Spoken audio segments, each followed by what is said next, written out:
Pan nath Graham Farrow, y cyfarwyddwr creadigol o Canolfan y Millennium, dod ata I yn gwahodd fi I guradu, wel I cyd-guradur Gwyl Llais eleni, nes I gyffroi yn lan achos dwi yn hynod falch o'r holl leisiau sy yn creu beth yw Caerdydd. So, you know, it's grown so much over the last decade.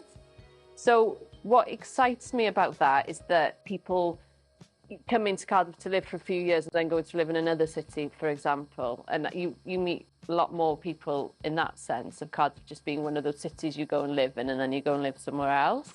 The thing I'm proudest of with Cardiff is how many different voices they are. I don't view the voice as something trained. I view it as a point of view.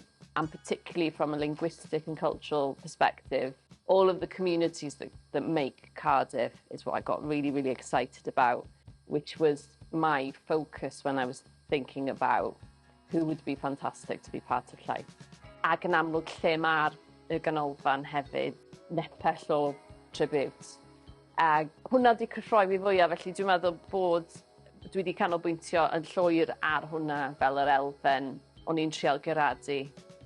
My curation has been parts people that I've worked with and also people that I haven't met yet, because I think that's the joy of it really, is that you can sort of invite everyone to this big party and get to watch people at their work. I suppose in terms of, I was looking for the identity of it and also people that have really inspired me over the past few years in my own creative journey, as well as people that have inspired me indirectly by the work that they've made as well. It's a good combination of those elements. A mae 'di bod yn lot fawr o hwyl.